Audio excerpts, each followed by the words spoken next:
जय काशी विश्वनाथ, जय अन्नपूर्णा माता की, जय अन्नपूर्णा माता की, जय अन्नपूर्णा माता की, जय अन्नपूर्णा माता की, जय साक्षी गणपति की, जय साक्षी गणपति की, जय साक्षी गणपति की, जय दुंडी गणपति की, जय दुंडी गणपति की, जय दुंडी गणपति की, जय महाकाल भैरव की, जय महाकाल भैरव की, जय महाकाल भैरव की।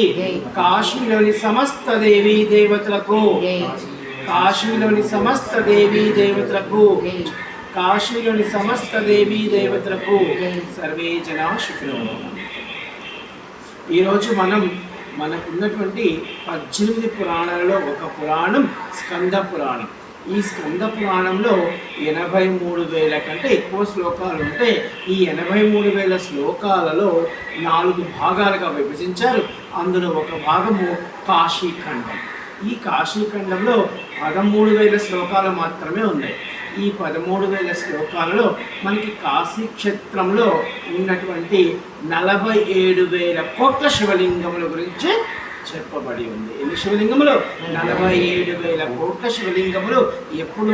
అప్పుడెప్పుడో ఈ 4 యుగాలకు ముందు ఎప్పుడో పురాణాలలో స్కంద పురాణంలో సుబ్రహ్మణ్య స్వామి చెప్పాడు. కానీ ఇప్పటికి కొన్ని వేల యుగములు గడిచిపోయాయి. ఇప్పుడు ఇంకా ఎన్ని శివలింగములు వచ్చాయో చెప్పలేదు. ఎందుకంటే ఇప్పుడు కూడా ఏ భక్తుడైనా ఒక శివలింగాన్ని పెట్టి నిజంగా ఈశ్వరుడు ఎందు భక్తి ప్రబద్ధలతో ఉన్నట్లయితే ఈశ్వరుడు ఆ శివలింగం నుండి వాడికి దర్శనం ఇస్తాడు. వాడి పేరు మీద దానికి నామకరణం చేస్తాడు. ఎన్నో వరాలు కూడా ఇస్తాడు. అలా ఇచ్చినవి ఎన్నో కూడా ఉన్నాయి. అయితే ఇప్పుడు ఈ యొక్క కాశీ క్షేత్రాన్ని ఈ యొక్క దివోదాసికి అప్పగించి దేవతలందరూ వాళ్ళ కార్యముల వద్దకు వెళ్ళిపోయారు. ఈశ్వరుడు మేరు పర్వతానికి వెళ్ళిపోయాడు. ఈ మేరు పర్వతం మీద ఉన్న ఈశ్వరుడికి మళ్ళా కాశీ మీద అనురక్తి కలిగింది. అంటే నా కాశీ క్షేత్రానికి మళ్ళా వెళ్ళిపోవచ్చునండి. ఈశ్వరుడికి అంత ప్రేమ కాశీ మీద ఉన్నప్పుడు ఇక మనం ఎంత అన్నమాట, మనం ఇక్కడ తెచ్చుకొని వచ్చేయాలి. అంటే ఈశ్వరుడు మన కోసం ఇది చెప్తున్నాడు అనమాట. అంటే ఆయనకు అన్ని సర్వస్వం. ఆయన ఎందుకు అక్కడికి వెళ్ళాడు, ఎందుకు కాశీ అంటే, అరే కాశీ అంత గొప్పదిరా, నేను కూడా ఇలాంటి వైరాగ్యాన్ని అనుభవించాను, ఇది కాశీ అని చెప్పడం ఇక్కడ మన పరమార్థం. అంటే ఈ యొక్క కాశీ క్షేత్రంలోకి మళ్ళా రావాలి అనుకున్నాడు. మొదటిగా 64,000 యోగిని మాత్రను కాశీ క్షేత్రానికి పంపాడు. ఆ దివోదాసి ఎందు ధర్మలోపాన్ని చూడండి. మన దేవతను మళ్ళా మనం వెళ్ళి కాశీ క్షేత్రాన్ని స్వాధీనం చేసుకోవచ్చు. అయితే వచ్చిన 64,000 మంది ఈ యోగిని మాత్రం దివోదాసేందు ఎటువంటి ధర్మలోపాన్ని చూడక కాశీ క్షేత్ర మహిమ తెలిసి కాశీ క్షేత్రంలో అంతర్భాగం అయిపోయారు. వాళ్ళు మాకంటూ ఒక ప్రత్యేకమైన గుడి కావాలి, మాకంటూ ఒక ప్రత్యేకమైన ప్రదేశం కావాలి, అటేం అడగలేదు. ఎక్కడో అక్కడ ఒక మూల దాక్కుని ఉంటాం మేము కాశీ క్షేత్రంలో. చూడండి, సాక్షాత్ అమ్మవారి మణిద్వీపంలో ఉంటారు ఆ యోగిని మాతలు. అలాంటి యోగిని మాతలు ఈ కాశీ క్షేత్రంలో ఎక్కడో ఒక్కడ దగ్గర దాక్కుని ఉంటాం మేమన్నారంటే అది కాశీ క్షేత్రం అన్నమాట. అది అన్నమాట. అయితే ఆ తర్వాత మళ్ళా సూర్యనారాయణుడిని పంపించాడు. ఆయన కూడా కాశీ క్షేత్రంలో అంతర్భాగం అయిపోయాడు. ఆ తర్వాత బ్రహ్మదేవుడిని పంపాడు. బ్రహ్మదేవుడు సైతం కాశీ క్షేత్రానికి వచ్చాడు. ఆయన కూడా కాశీలో ఒక బౌద్ధ బ్రాహ్మణుడిగా దివోదాసు నిర్మించినటువంటి ఒక ధర్మశాలలో ఉండిపోయాడు ఆయన. ఎందుకంటే కాశీలో ఉంటే గొప్ప, అంతే. నువ్వు ఎక్కడున్నావా ఏమిటి అవన్నీ పక్కనే. ఇది మహాశ్మశానం. ఇక్కడ ఏ భోగానికి ప్రసక్తి లేదు, ఏ అందానికి లేదు, ఒక ఈశ్వరుడికే తప్ప అని ఆయన ఉండిపోయాడు. అలా ఉండిపోయిన తర్వాత 1000 గణములను పంపించాడు. మనం చెప్పుకున్న కొన్ని గణాలను పంపించాడు. ఈ గణానికి చెప్పాడు, ఈ యొక్క యోగిని మాతలు సూర్యనారాయణ బ్రహ్మ పోయినట్టే పోయారు, ఏ విశేషం తెలియలేదు. కాబట్టి కొన్ని 1000 గణములను పంపించారు. ఆ గణములు సైతం కాశీ క్షేత్రానికి వచ్చారు. ఈశ్వరి కార్యాన్ని పక్కన పెట్టారు. దివోదాసి ఎందు ధర్మలోపాన్ని చూడలేదు. కాశీ క్షేత్రంలో ఉండిపోవాలని వారు ఒక్కొక్క శివలింగాన్ని ప్రతిష్ఠించారు. వారు ఈశ్వరి రాక కొరకు ఎదురు చూస్తూ ఉన్నారు. అయితే అటువంటి సందర్భంలో విశ్వనాథుడు కాశీ క్షేత్ర మహిమ చెప్తున్నాడు అనమాట. ఇప్పుడు ఇప్పుడు మనకి ఏం చేస్తున్నారంటే విశ్వనాథుడు కాశీ క్షేత్రాన్ని ఎందుకు చెప్తున్నారంటే ఈ పోయిన వాళ్ళు తిరిగి రాలేదు కదా, మరి ఈ కాశీ క్షేత్రము ఎటువంటిది?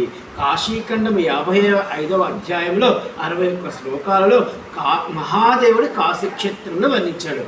వేల యోగిని గణములు, సూర్య భగవానుడు, బ్రహ్మదేవుడు, శంకుకర్ణాది వేల గణములు కాశీక్షేత్రానికి వెళ్ళారు. కానీ అంటే నదులు ఏ విధంగా అయితే వెళ్ళి సముద్రంలో కలిసిపోయి నదుల ఉనికి కనపడదు అనమాట.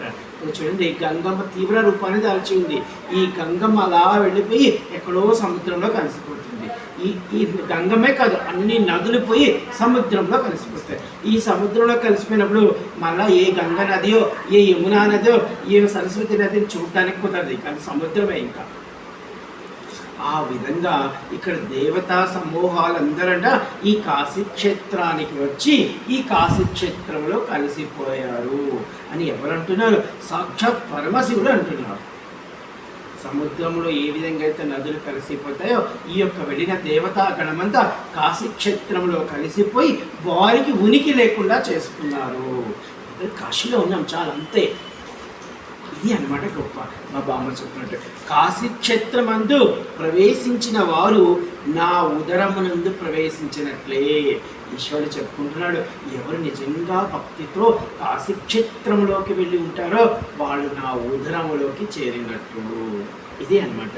అగ్ని యందు హవిస ఏ విధంగా కలియునో కాశీక్షేత్రములకు వెళ్ళిన వారు ఆ విధంగా కాశీక్షేత్రములో అంతర్భాగముగా మారిపోతారు.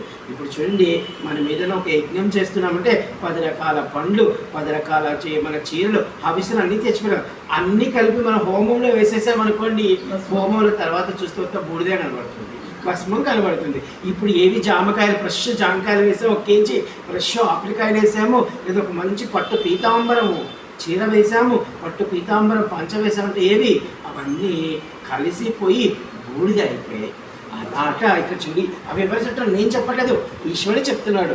అగ్ని యందు హవిస ఏ విధంగా కలియునో కాశీక్షేత్రములకు వెళ్ళిన వారు ఆ విధంగా కాశీక్షేత్రంలో అంతర్భాగంగా కలిసిపోతారు. అంటే ఇప్పుడు నేను కూడా అంటే ఎవరైనా కాశీ మీద కొంచెం ప్రేమతో నిజమేనట, కాశీ చాలా గొప్పదట, కాశీ కలియుగములో ఏ యుగంలో కూడా అంత అని ఏదో ఒక 2 మాటల యందు వాడు నిజంగా కాశీ యందు భక్తి ఉన్నాడు అనుకో, ఈశ్వరుడికి రారా, ఎందుకు ఎన్ని జన్మలు ఎత్తుతావు, ఎన్ని ఉద్యోగాలు చేస్తావు, ఇంతమంది బిడ్డలకు అంటావు, ఎందుకు అవన్నీ వద్దు, వచ్చాయి కాశీ క్షేత్రంలో నీకు ఇక నేను అన్నీ వదిలిచ్చేసి నీకు విముక్తిని, ముక్తిని, మోక్షాన్ని ఇప్పించేస్తాను అని చెప్తాడు.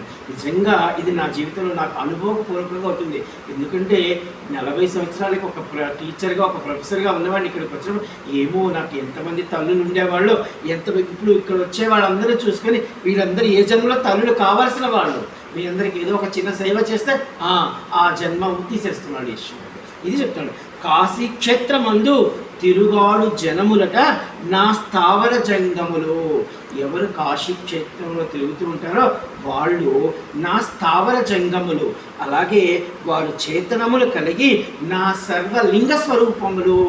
అంటే మనం ఇప్పుడు కాశీలో తిరుగుతున్నాం అనుకోండి, అలా తిరుగుతున్నటువంటి మనమట ఈశ్వరుడి యొక్క లింగములట. మనం కదా ఆయన ఉదరంలో ఉన్నాము కాబట్టి, ఇప్పుడు ఇందాక ఆయన చెప్పాడు ఉదరంలో ఉన్నారని, ఉదరంలో ఉన్నాం కాబట్టి ఆ ఈశ్వరుడి యొక్క కణములు మనం కూడా ఒక చిన్న ఇది అనమాట. అంటే చెప్తున్నాడు, దుర్బుద్ధులు మాత్రమే కాశీక్షేత్రమును ద్వేషించి బయటకు వెళతారు. అంటే ఎవరైతే దుర్బుద్ధులు అంటే వాడికి ఇంకా చాలా పాపకర్మ ఉంది, వాడికి చాలా కర్మలు, అలాగే చాలా జన్మలు ఉన్నాయి. వాడికి ఒక మంచి జన్మలు ఉంటే ఉండేవాడేమో, వాడికి ఏదో అనకూడని జన్మలు చాలా ఉంటాయి. అందుకని వాడు ఈ కాశీక్షేత్రాన్ని చూసి అబ్బో ఇదేదో బాగాలేదు, ఇదంతా మోసాలు, ఈ సంసార పొందులో ఎవరు తిరుగుతారు, మాకు పెద్ద ప్యాలెస్ ఉంది మా ఇంటికాడ అని వాడు వెళ్ళిపోతాడు. ఇక్కడ చూస్తే ఏదో ఒక చిన్న గదికి 2000 అంటాడు, 3000 అంటాడు, మా ఊళ్ళో 2000కి ఊరు ఉండొచ్చు మేము అంటారు వాడు. ఎవరు కాశీ అని పలుకుచు చెవితో విశ్వనాథుని కథలు వింటూ ఉంటారో వారు కాశీక్షేత్రమందలి మహాలింగములు.